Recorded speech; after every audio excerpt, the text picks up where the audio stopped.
시청자 여러분 안녕하십니까? 뉴스데일리 베스트 미네코입니다.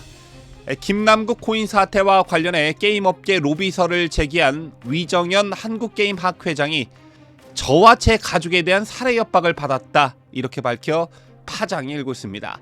살해 협박을 한 사람이 아직 명확히 밝혀지지는 않았지만 민주당 내에선 위정현 학회장에 대한 살해 협박이 개딸 등 강성지층에서 비롯됐을 거란 시선이 적지 않은데요. 재론 가운데 이재명 더불어민주당 대표에 대한 체포동의안 표결 후 비이재명계에 지속적인 문자 폭탄을 보낸 강성당원이 최근 민주당에서 제명된 것으로 알려졌습니다.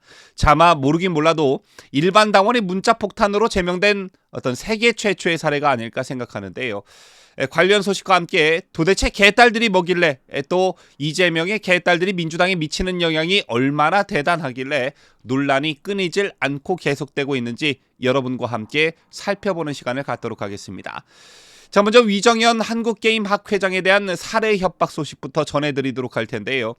21세기 대한민국에서 어떻게 이런 일이 있을 수 있는지 참 암담한 심정입니다. 위정현 학회장은 오늘 채널A 방송 프로그램 김진의 돌직구쇼에 출연해 이메일이나 SNS를 통해서는 최근에 대량의 뭔가를 받고 있다라며 상당 부분 대부분의 내용은 저를 공격하는 내용이라고 말했습니다. 그러면서 어제 아침에 받았던 내용은 좀 충격적이다라며 말을 잇지 못하곤 울먹였는데요. 위 학회장은 저하고 제 가족에 대한 살해 협박 메시지를 받았다라며 너를 용서하지 않겠다는 이라고 덧붙였습니다. 위 학회장 자신은 물론 가족에 대한 살해 협박까지 있었다는 것인데요. 위 학회장은 다른 언론과의 통화에서 수신처는 외국 계정으로 되어 있는데 위정현 XX 새끼, 위정현 죽여 등의 내용이 담겨 있다며 그동안 여러 비판 메시지는 받아왔지만 직접적으로 저와 제 가족에 대한 살해 협박을 받은 건 이번이 처음이라고 밝혔습니다. 김남국 코인 사태가 불거진 가운데 앞서 이 학회장은 한국게임학회 명의의 성명을 통해 몇 년 전부터 P2E 업체와 협회 그리고 단체가 국회에 로비하는 것이 아닌가 하는 소문이 무성했다라며 여야 국회의원과 보좌진의 위믹스 투자 여부를 전수조사해야 한다라고 주장한 바 있습니다.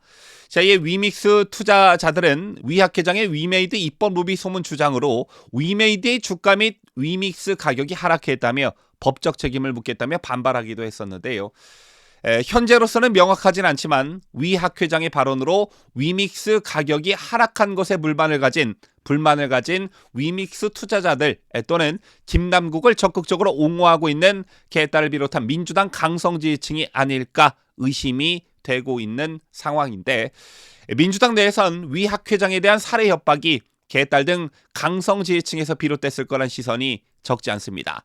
자, 앞서 이재명 민주당 대표 팬카페인 제명인의 마을에선 김남국 의원을 비호하는 내용의 글과 주장이 다수 오르내린 바 있는데 이 와중에 위 학회장이 김 의원 의혹을 각종 토론회와 방송 프로그램을 통해 지적한 것이 화근이 됐을 거란 분석이 있기 때문입니다. 그런가 하면 이재명 더불어민주당 대표에 대한 체포동의안 표결 후 비이재명계에게 지속적인 문자 폭탄을 보낸 강성당원이 최근 민주당에서 제명된 것으로 알려졌습니다.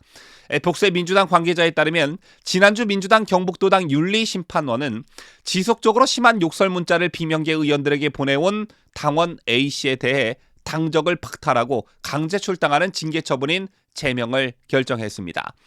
A씨는 지난 2월 이재명 대표에 대한 체포동의안이 국회에서 박빙으로 부결된 이후부터 비명계를 향해 지속적으로 욕설 문자를 보냈다고 하는데요. 당시 이재명의 강성지층인 이른바 개딸들은 비명계 의원 30에서 40명의 이름을 적은 총선, 낙천, 낙선, 살생부를 온라인 커뮤니티 등에서 돌리면서 문자와 전화로 이들을 압박한 바 있습니다. 특히 이들은 당시 문재인과 이낙연 전 대표의 사진까지 넣은 이른바 수박 포스터를 만들기도 했었죠.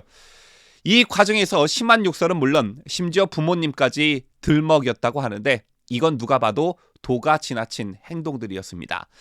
자, 그렇다면 개딸들은 누구이며 이들이 민주당에 미치는 영향은 도대체 얼마나 세길래 논란이 가라앉지 않고 있는 것일까요? 대선 패배 후 이재명 더불어민주당 상임고문을 위로하고 응원하기 위해 2030 여성 지지자들이 자신을 개딸이라고 부르며 온라인상의 지지를 이어가면서 개딸들의 존재는 알려지기 시작했습니다. 이재명 역시 제명 파파를 자처하며 개딸들과 SNS 메시지를 통해 직접 소통에 나서곤 했는데요. 개딸이 현상으로 주목받기 시작한 것은 이들이 민주당에 대거 입당하면서부터입니다. 대선 이후 한 달 동안 민주당에 14만 4천여 명이 신규 당원으로 가입했는데 이 중 36%에 이르는 4만여 명이 2030 여성이었다고 합니다. 신규 당원 3명 중 1명꼴이었다는 것인데 입당한 청년 여성 당원들은 의원들에게 천사를 뜻하는 1,004원 그리고 2030 세대를 뜻하는 2,030원의 소액 후원금을 내면서 검찰개혁, 언론개혁, 민주당개혁을 요구했습니다. 특히 친 이재명계 박홍근 의원을 원내대표로 만들고 검수완박 법안을 당론으로 채택하는 데도 주도적인 목소리를 낸 것으로 알려졌습니다. 하지만 자신들의 목소리를 내는 것을 넘어 이들이 욕설 문자 등 과격한 행동을 보이면서 이른바 팬덤 정치에 대한 우려 섞인 목소리들이 나왔고 심지어 좌파 언론 매체마저 우려하는 그런 개딸들이 되고 말았는데요.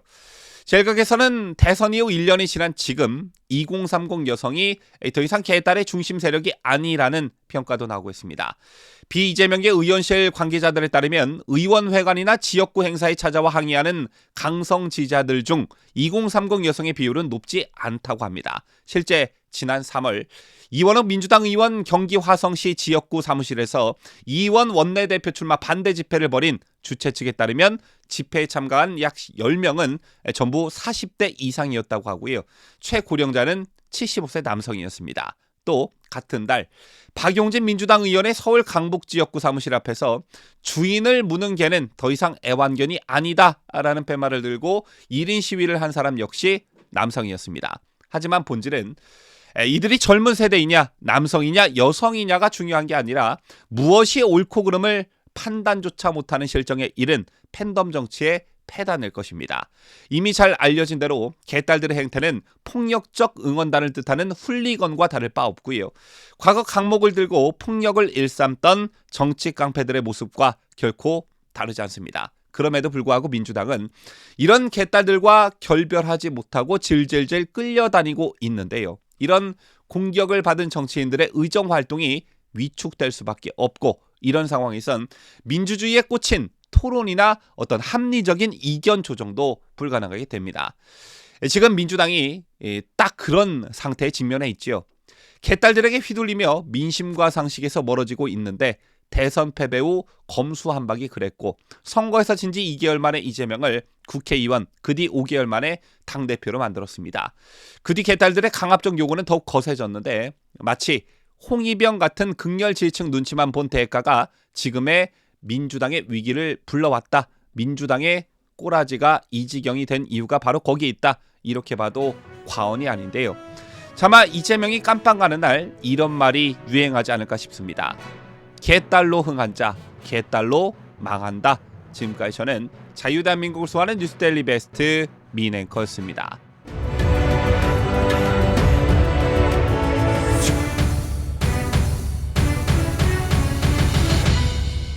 함께해요. 뉴스데일리 베스트.